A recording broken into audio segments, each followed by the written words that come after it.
제가 공부 중에 꿈속에서 공부를 많이 했다 했죠. 저쪽이 그 귀곡산장 같은 저 멍멍이들 있는 터가 북향이에요. 북향은 수행자가 수행을 하게 되면은 도인이 되거나 그 다음 미치거나 둘 중에 하나래요. 그래서 북향에서 수행하는 거는 참 위험한 일이래요. 근데 저는 어쩔 수 없이 북향에서 하게 된 거예요. 집은 너무 춥고 습이 많고 허름하고 이런 집에서 저쪽에서 수행을 할 때 매일매일이 체험이었어요. 그래서 저는 어떤 생각을 했냐. 몇백 생을 찾던 내 수행터다. 이 터는 대단한 터다. 이런 생각을 하게 됐어요. 그때 한 가지 수행했던 그런 이야기를 말씀드릴게요. 산속에 살던 뱀이 마을로 내려왔어요. 마을 사람들에게 붙잡혔어요. 마을 사람들이 끓는 물을 부었어요. 이 뱀이 죽냐 사냐 이런 질문을 하는 거예요. 아 당연히 죽죠 이랬죠. 그랬더니만 아니래요. 산대요. 저는 누가 이렇게 질문을 하는지 몰라요. 보이지 않은 존재들이 공부를 시켜요. 내 눈앞에 보여갖고 뭐 앞에서 뭐 할배가 아니면 할매가 아니면 부처님이 공부시킨 게 아니에요. 보이지 않은 존재가 질문을 해요. 그리고 대답하게 해요. 근데 정작 정답은 얘기 안 해요. 내가 터득해야 될 거예요. 산대요. 살 수 있는 비법이 있대요. 그게 666 비법이래요. 666 비법 얘기하면은 그거 끝이에요. 그거 끝. 666 비법이 뭐지? 그때부터 내가 참고해야 되는 거예요. 내가 그걸 알아내야지 가르쳐 주는 건 없어요. 그래서 그때부터 666이 뭐지? 아, 666. 기독교에서는 악마의 숫자라 하잖아요. 666. 이게 뭐지? 이러다가 어느 날 손뼉 딱 치거려요. 반야신경에 무안이비설신이, 무색성량 미축법, 무안개 내지 무의식계. 이게 다 666이거든요. 6가지. 우리는 눈으로 보고 눈이 있고 코가 있고 귀가 있고 입이 있고 혀가 있고 그 다음에 몸이 있고 이게 안이비설신이 무색성량 없다는 거잖아요. 자 뱀은 껍데기를 뱀 껍데기 썼어. 눈도 있고 코도 있고 입도 있고 혀도 있고 그 다음 몸도 있고 의식도 있잖아요. 거기도 껍데기를 인간 껍데기 썼기 때문에 인간의 기준에 의해서 분별하는 거예요. 저거 죽어. 근데 껍데기 쓰기 전에는 그 주인공 자리는 똑같은데 그 자리는 더러운 것도 없고 깨끗한 것도 없어요. 주인공 자리는 그리고 삶과 죽음도 없어요. 줄어드는 것도 없고 늘어나는 것도 없어요. 이 자리가 바로 무안이비설신이, 무색성량 미축법, 무안개 내지 무의식계 666이에요. 이 6가지가 바로 666이라는 걸 알게 됐어요. 기독교인들은 밖에 악마가 있다고 생각해요. 그러니까 공부가 안 되는 거예요. 외도가 되는 거예요. 밖에서 찾게 되면 외도예요. 내 안에서 찾는 게 바로 정도예요. 내 안에 모든 해답이 있다는 거죠. 내 마음 안에. 그래서 우리는 죽었다 생각한 건 그건 거꾸로 된 생각이라는 거죠. 죽는다, 산다, 이거는 우리의 기준일 뿐이에요. 그래서 살 수 있는 비법은 바로 무안이비설신이, 무색성량 미축법, 무안개 내지 무의식계라는 거죠. 반야신경에 있는 그 666이라는 거예요. 그걸 딱 알아냈다는 거죠. 이렇게 공부를 시켜요. 그러면서 하나하나 반야신경을 실천하게 만드는 거예요. 아, 눈으로 봐서 분별하는 게 내가 아니고 업이구나. 인간이란 껍데기를 쓴 내 업이 바로 업식이 이 인간이란 껍데기를 썼고 이 눈으로 인간의 눈으로 분별하고 더러운 똥을 가지고 구데기는 자기 밥이에요. 인간은 더럽다 해요. 딱 고정돼 가지고 더럽다 깨끗하다가 없어요. 우리는 항상 있다고 생각하고 있는데 그거는 인간의 기준일 뿐이에요. 인간의 눈으로 보는 거예요. 그러니까 삶과 죽음이라는 것도 우리 기준으로 삶과 죽음이지 그 자리는 삶과 죽음이라는 거 없어요. 그래서 뱀도 마찬가지로 뱀도 껍데기만 죽었지 본성은 죽은 게 아니잖아요. 주인공 자리는 우리하고 똑같잖아요. 그렇게 우리는 분별을 한다는 거예요. 그래서 반야신경에 있는 내용을 하나하나 실천하게 되면 삶과 죽음이 없는 그 자리, 더럽고 깨끗함이 없는 그 자리, 줄어들고 늘어나는 것이 없는 그 자리, 고진멸도, 고통도 없고 고통을 일으키는 집착도 없고 멸하는 것도 없고 멸하는 방법인 도도 없는 고진멸도도 없는 그 자리를 우리는 실천할 수 있다는 겁니다. 반야신경 하나라도 실천해 보세요. 자, 그리고 또 한 가지, 어느 날 경주보살이 저한테 질문을 했어요. 그때는 법화경 할 때거든요. 스님, 인욕하고 유아인욕 어떻게 달라요?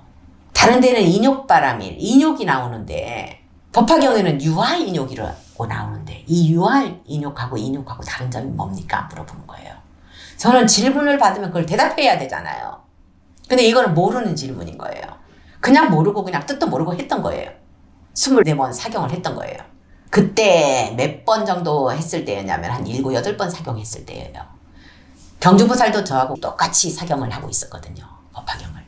그러니까 모르는 거 있으면 무조건 물어보는 거예요. 저한테. 다른 점이 뭐지? 인욕하고 유아인욕 다른 점이 뭐지? 이러면은 며칠 안으로 해답이 나와요. 저는 항상 그랬어요. 딱 화두처럼 뭐지 하면 해답이 나와요. 그러고 나서 이틀 후에 어떤 거사님이 내 메시지로 온 거예요. 경주에서 출발하겠습니다. 그때는 경주보살이 경주에 살 때라 가지고 혹시 경주보살인가 해가고 전화번호를 받으면 경주보살 아니에요. 모르는 전화번호예요. 그래서 제가 전화를 했죠. 어디 메시지를 보내시냐고. 그랬더니만 아, 잘못 보냈네요. 이러면서 이것도 인연인데 하고 여기로 왔더라고요. 와가지고 좀 정신이 좀 이상한 사람 같았어요. 거북이 신을 모신대요. 그러면서 부처님도 거북이 신을 보고 깨달았대요. 놀래 자빠질 일이잖아요. 그래서 열이 되게 받는 거예요. 막 따지고 싶은데도 참았어요. 어떻게 부처님을 저렇게 왜곡시켜? 이러면서 참았어요. 참자. 한마디 하고 싶어도 참았어요. 그게 인욕이었어요. 인욕. 그건 내 입장이 있는 거야. 그리고 나서 다음날 또 있었던 일이에요.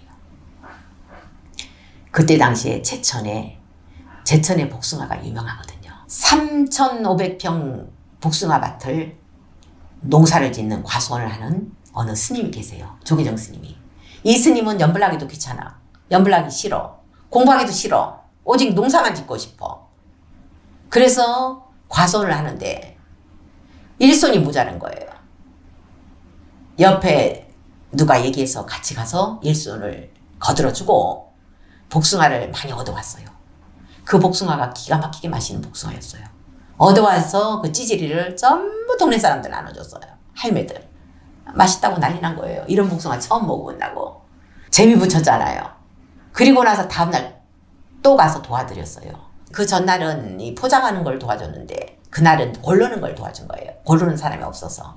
이게 상품인가 아닌가를 골라야 되는 거예요. 흉이 있으면 가락동 시장에 가가지고 따고 당한대요. 그래서 흉 없는 것만 딱 골라갖고 상품만 이렇게 놓는데 그 일을 제가 했어요. 했는데 이만큼 큰 게 하나 있었어요. 근데 조금 물러있더라고요. 아, 이거는 상품인가 아닌가를 계속 내가 살폈어요. 이거를 고민을 많이 했거든요. 아, 이거는 가락동 시장으로 가면 바로 물르겠구나 싶어가 뺐어요. 그거보다 작은 것들은 다 이건 뺐거든요. 근데 너무 큰 거예요. 넣을까 말까 고민하다가 뺐어요. 빼가지고 찌질이로 들어갔죠. 조금 있으니까 그 스님이 오시더니만, 아주 노 스님이거든요. 이거 누가 뺐네요. 분명 나만 빼는 거 아는데. 저는 남의 일 해도 내 일처럼 하거든요. 정말 막 몸을 안 아끼고 해요. 일 잘한다고 그렇게 칭찬하면서 막 하더니만 그날은 야단을 치는 거예요. 꼭 내가 의심받는 느낌. 이렇게 놔뒀다가 내가 들고 가려고 그 찌질이로 분류해가지고 들고 가려고 그런 오해를 받는 느낌이 드는 거예요. 아, 속상하더라고요. 너무 속상해가지고 이렇게 의심받을 바에는 나오지 말자. 저는 복숭아만 얻어오는 게 아니고 한 10박스씩 사가지고 여기저기 택배로 붙일 수 있는 곳은 다 붙였거든요. 박스로 18,000원씩 팔면은 저는 2만 원 드리고 이런 식으로 해갖고 좀 더 드렸어요. 잔돈 안 줘도 돼요 해가지고. 왜? 농사 지는 사람 생각해가지고. 그래서 그렇게 해갖고 일을 했는데 의심받는 상황이 벌어졌잖아요. 그래서 다시는 오지 말아야지, 오지 말아야지. 오면서 그냥 다시는 오지 말아야지. 이렇게 의심받을 바엔 오지 말아야지, 오지 말아야지 하면서 막 부글부글 해갖고 오는데 한 20분쯤 왔나? 딱 손뼉을 치는 거예요.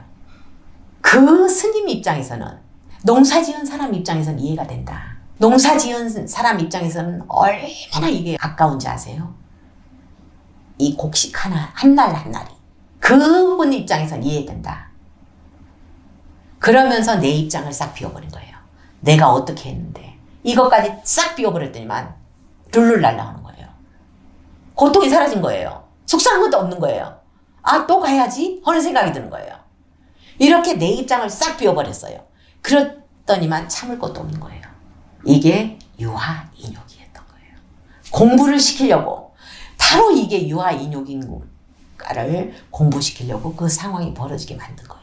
인욕하고 유아인욕하고 딱 구분짓게. 이거는 인욕이고 이건 유아인욕이라는 것을 알게 하기 위해서 이런 상황이 벌어지게 했다는 걸 알게 된 거예요. 내 공부거리로. 정말 환희심이 나더라고요. 자, 인욕은 내 입장이 있어요. 어떻게 부처님을 욕해? 내가 머리까지 건 스님인데 어떻게 저 욕하는 걸 보고 참어? 한마디 해버릴까? 이런 생각 드는 게. 그런데 참았잖아요. 이게 인욕이고. 유아인욕은 내 입장이 없어요. 내 입장을 싹 비워버린 거예요. 그럼 누구 입장밖에 없어요. 상대방 입장밖에 없잖아요. 이때 유아인욕인 거예요. 그래서 경주보살 보고 그거를 대답을 했어요. 상황을 설명하면서. 이게 바로 다른 점입니다.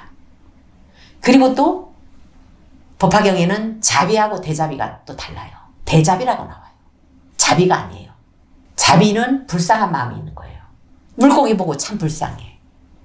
이런 마음이 있는 거예요. 근데 제 대자비는 그게 아니고 저 입장밖에 생각 안 드는 거예요. 이게 바로 대자비예요. 제가 말벌을 방생할 때 말벌 어미 입장이 돼버렸을 때의 그 마음이죠. 그리고 길거리에서 터져 있는 고양이 치울 때 차들이 빵빵빵빵 난리 나면서 막 신경질적으로 누르면서 할 때 내가 치우면 어떡하지? 이거 없잖아요. 오직 이 입장밖에 없잖아요. 이 입장밖에 없잖아요. 빨리 치워야지. 이 입장에서 생각하니까 내 입장이 비워지는 거예요. 내가 죽을 수도 있다. 차에 치여 죽을 수도 있다. 이런 생각까지 없는 거예요. 내가 벌에 쏠릴 것 같다. 이 생각도 없는 거예요. 이게 대자비라는 거죠. 그래서 법화경을 설할 수 있는 자격은 바로 대자비심, 유아인욕심, 일체법공 이 세 가지가 있어야만이 이 법화경을 설할 수 있다 했어. 아무나 설하게 하면 안 된다는 거예요.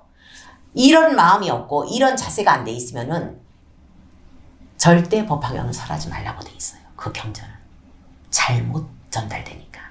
그래서 일체법공이라는 거는 오직 내 입장이 비워진 상대방 입장만 있는 이때 일체법공이에요. 분별이 떨어진 그 마음자리.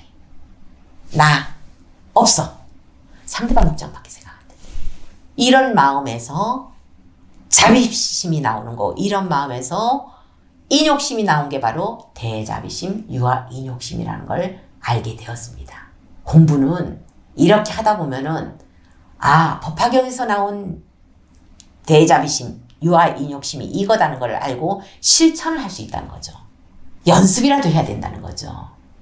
그래서 연습하고 지극하게 연습하다. 지극한다는 걸 막 목숨을 바쳐서라도 깨닫기 전이라도 연습하다 보면은 깨달음에 이룰 수 있다는 거예요. 감사합니다.